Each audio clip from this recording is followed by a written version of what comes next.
उच्च पदस्थ अधिकारी बनाते हैं ऐसे सूर्य। नमस्कार, आप देख रहे हैं नक्षत्र दुनिया और आज के वीडियो में हम बात करेंगे सूर्य ग्रह के विषय में।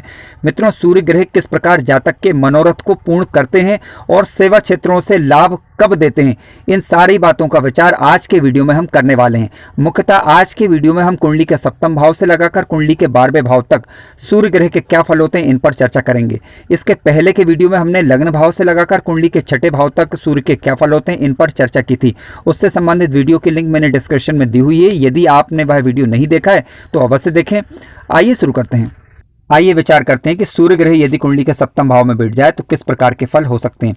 देखिए, सूर्य का सामान्यतः सप्तम भाव में बैठना ठीक नहीं कहा जा सकता। क्यों? क्योंकि काल पुरुष की कुंडली के हिसाब से यदि आप देखें तो सप्तम भाव में 7 नंबर का राशि अंक आएगा, यानी तुला राशि होगी, और यहाँ पर सूर्य ग्रह नीच अवस्था के माने जाते हैं। अन्य लग्नों की कुंडली के अंदर यदि सूर्य सप्तम में बैठे हुए हैं तो आप ये देखिए कम से कम वह नीच अवस्था के या शत्रु क्षेत्री होकर ना बैठे हुए हों। लेकिन यदि सप्तमेश बनकर यदि बैठ जाते हैं तो ज़्यादा दिक्कत वाली बात बिल्कुल नहीं होती, क्योंकि सप्तमेश का सप्तम भाव में बैठना ठीक ही कहा जाएगा। परंतु यदि सूर्य सप्तमेश नहीं बन रहे हैं, अन्य स्थितियों में यहाँ पर सूर्य की उपस्थिति ठीक नहीं कही जा सकती, साझेदारी के कार्यों में दिक्कत उत्पन्न कर सकती है। इसके अलावा स्वास्थ्य संबंधी दिक्कतें भी जातक को ये दे सकती है।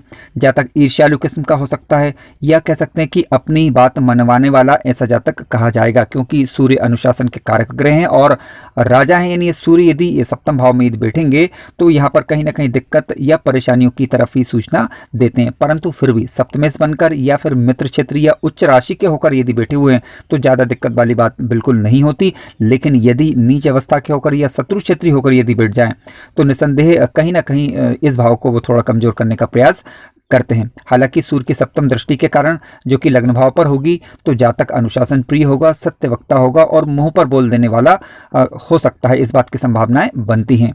आइए अब बात करते हैं कि सूर्य यदि कुंडली के अष्टम भाव में बैठ जाए तो किस प्रकार के फल हो सकते हैं। मित्रों, सूर्य ग्रह कुंडली के अष्टम भाव में यदि स्वक्षेत्री, मित्र क्षेत्री या उच्च राशि के होकर यदि बैठ जाते हैं और यदि बुध ग्रह भी साथ बैठ जाए तो ये काफी अच्छा योग कहा जाएगा। होता क्या है, देखिए, रिसर्च करने की प्रवृत्ति जातक के अंदर पाई जाती है। यानी जातक की जो बुद्धि होगी वो शोधात्मक किस्म की होगी, गुण विषयों का जानकार होता है ऐसा जातक, लंबी आयु जीने वाला होगा, समाज में मान सम्मान और यश की प्राप्ति करेगा। ठीक है, आकर्षण क्षमता होती है ऐसे जातकों के अंदर। आर्थिक स्थिति ऐसे जातकों की मजबूत कही जाएगी। जीवन साथी का सहयोग भी ऐसे जातकों को मिल सकता है, इस बात की संभावनाएं बनती हैं। ऐसे जातक ईमानदार होते हैं, अपने जीवन को अपने कार्यों के दम पर आगे बढ़ाने की क्षमता रखते हैं। ध्यान रखें कि जिन फलों की चर्चा हम कर रहे हैं वह फल इस तभी मिलेंगे कि जब सूर्य मित्र क्षेत्री या फिर स्वराशि या उच्च राशि के होकर बैठे हुए हों और जिस ग्रह के साथ बैठे हुए हैं वह शुभ ग्रह या सूर्य का मित्र ग्रह होना चाहिए। लेकिन मान लीजिए कि अब सूर्य यहाँ पर नीच अवस्था के होकर बैठ जाएं, शत्रु क्षेत्री होकर बैठ जाएं अथवा पीड़ित हो जाएं तो देखिए आलस्य दे सकता है फिर ये जातक को। ठीक है, इसके अलावा बुरी आदतों का शिकार भी जातक हो सकता है, इस बात की संभावनाएं भी बनती हैं, जिसके कारण समाज में अपयश का सामना उसे जीवन काल के दौरान करना पड़ सकता है। धैर्य की कमी से भी वह जूझ सकता है, यानी जातक का स्वभाव एक प्रकार का अस्थिर किस्म का स्वभाव हो सकता है। आर्थिक संकट की कमी जीवन काल में बनी रह सकती है। इसके अलावा दीर्घकालिक रोग होने की संभावनाएं भी बनती हैं। तो अतः यहाँ पर जातक को थोड़ा सा सावधानी बरतना चाहिए यदि सूर्य यहाँ पर किसी भी रूप में यदि पीड़ित हो जाते हैं तब। आइए विचार करते हैं कि सूर्य यदि कुंडली के नवम भाव यानी भाग्य भाव में बैठे तो किस प्रकार के फल हो सकते हैं। मित्रों, सूर्य ग्रह यदि कुंडली के 90 भाव यानी भाग्य भाव में स्वक्षेत्री, मित्र क्षेत्री या उच्च राशि के होकर पर्याप्त अंश बल के साथ कुंडली के कारक ग्रह बनकर यदि बैठते हैं तो जातक धार्मिक कार्यों में रुचि लेगा, सत्य बोलने वाला होगा, सही समय पर सही बात बोले, इस बात की संभावनाएं बनती हैं। धार्मिक रुचियां भी होंगी और सूर्य जातक को दृढ़ निश्चय बनाते हैं, संकल्प पूरा करने की क्षमता जातक को देते हैं। तो जातक अपने दृढ़ निश्चय के दम पर अपने भाग्य को उन्नत करने में सक्षम होगा। मानसिक शुद्धता जातक के अंदर बनी रहेगी। इसके अलावा आत्मविश्वास भरपूर मात्रा में बना रहेगा। परोपकारिता का गुण भी जातक के अंदर पाया जाता है। पिता का सहयोग करने वाला होगा, पिता के कार्यों को आगे बढ़ाए, इस बात की संभावनाएं भी बनती हैं। गुरु का सहयोग, पिता का सहयोग जातक को मिलता है। अब मान लीजिए कि सूर्य यहाँ पर अंशात्मक रूप से कमजोर हो जाएं तो जिन बातों की अभी हमने चर्चा करी उसमें कमी देखने को मिलेगी। और मान लीजिए सूर्य शत्रु क्षेत्रीय हो जाएं तो वहां पर भी सूर्य कमजोर पड़ेंगे। और यदि ये नीच अवस्था के हो जाएं तो जिन 100 फलों की चर्चा भी हमने करी इनकी उम्मीद फिर हम नहीं कर सकते। मित्रों, सूर्य ग्रह यदि कुंडली के 10वें भाव यानी कर्म भाव के अंदर यदि बैठ जाते हैं, स्वक्षेत्री, मित्र क्षेत्री या उच्च राशि के होकर, तो क्या होगा, पिता के साथ जातक के संबंध अच्छे रहें, इस बात की संभावनाएं बनती हैं। इसके अलावा क्योंकि सूर्य ग्रह दसम भाव में बैठेंगे तो अनुकूल परिणाम देंगे। सरकारी क्षेत्रों में शासन प्रशासन से जातक को लाभ होता है। नौकरी में भी जातक ऐसे जा सकते हैं, सरकारी नौकरियों में भी जातक ऐसे जा सकते हैं, इस बात की संभावनाएं बनती हैं। नेतृत्व क्षमता का गुण जातक को प्रदान करते हैं। जनता का सहयोग ऐसे जातक को ये सूर्य ग्रह अपनी दशा या अंतर्दशा के दौरान विशेष रूप से देते हैं।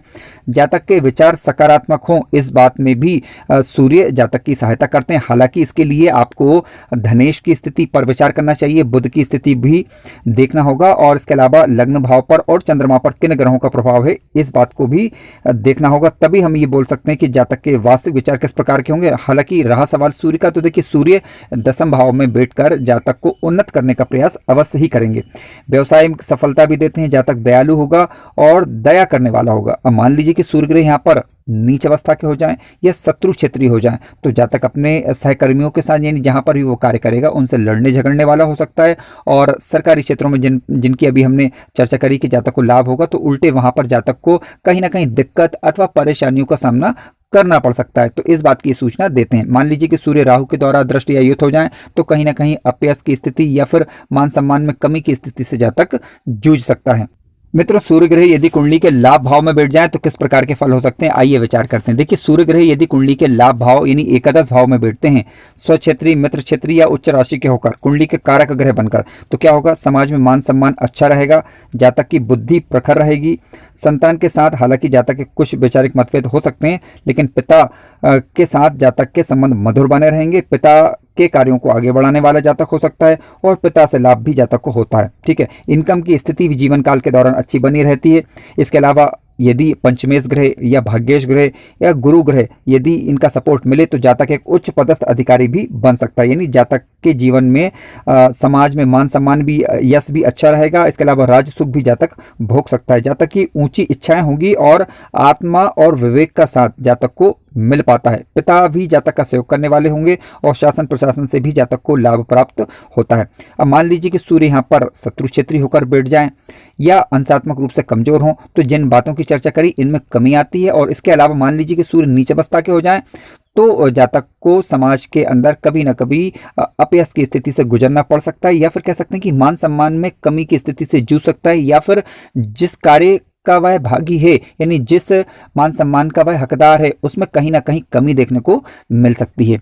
इसके अलावा शिक्षा में व्यवधान आना, या कह सकते हैं कि शिक्षा पूरी होने में कहीं ना कहीं से दिक्कत या परेशानी ज़्यादा हो या परिश्रम अधिक करना पड़े, इस प्रकार की स्थिति निर्मित हो सकती हैं। लेकिन फिर भी आप देख लीजिए, यदि सूर्य के नेगेटिव प्रभाव देखने को मिले या सूर्य का प्रभाव कमजोर देखने को मिले तो आप प्रतिदिन भगवान सूर्य को जल से अर्घ्य दीजिए और रविवार को आदित्य हृदय स्तोत्र का पाठ कम से कम अवश्य करें। और इसके अलावा सूर्य नमस्कार कीजिए ताकि सूर्य आपको शुभ होकर अच्छे प्रभाव देने लगे। मित्रों, आइए अब बात करते हैं कि सूर्य ग्रह कुंडली के 12वें भाव में बैठ जाए, स्वक्षेत्री, मित्र क्षेत्री या उच्च राशि के होकर, तो किस प्रकार के फल देखने को मिल सकते हैं।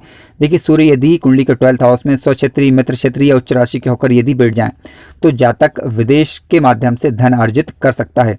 ठीक है, दूरस्थ स्थानों में जातक सफलताएं प्राप्त कर सकता है। अस्पताल से जुड़कर या परोपकार से जुड़कर या किसी भी प्रकार के सेवा क्षेत्र से जुड़कर जातक धनागमन कर सकता है, इस बात की संभावनाएं बनती हैं। इसके अलावा राजस्व के माध्यम से भी जातक धन संपदा प्राप्त करने में सक्षम होता है। आज के समय यदि बात करें तो राजा का मतलब ये कि शासन प्रशासन के माध्यम से जातक धन संपदा प्राप्त करने में सफलताएं दर्ज कर सकता है। विशेष रूप से दूरस्थ स्थानों में जातक को अच्छा लाभ होता देखा गया है। अब मान लीजिए कि सूर्य यहाँ पर नीच अवस्था के होकर बैठ जाएं, शत्रु क्षेत्रीय होकर बैठ जाएं अथवा पीड़ित होकर बैठ जाएं, तो ऐसी स्थिति में जातक थोड़ा सा अपने कार्यों में लापरवाही बरतने वाला, अधिक धन खर्च करने वाला भी हो सकता है, व्यर्थ के खर्च करे, इस बात की संभावनाएं भी बनती है। क्योंकि कुंडली के 12th हाउस की बात करें तो ये व्यय भाव है, तो यहाँ पर जातक को आर्थिक संकट बना रह सकता है। आज के इस वीडियो में हमने कुंडली के 7वें भाव से लगाकर कुंडली के 12वें भाव तक सूर्य के क्या संभावित फल हो सकते हैं इन पर चर्चा करी। यदि आपको वीडियो ज्ञानवर्धक लगा हो तो लाइक कीजिए, चैनल पर नए हो तो सब्सक्राइब भी करें। धन्यवाद।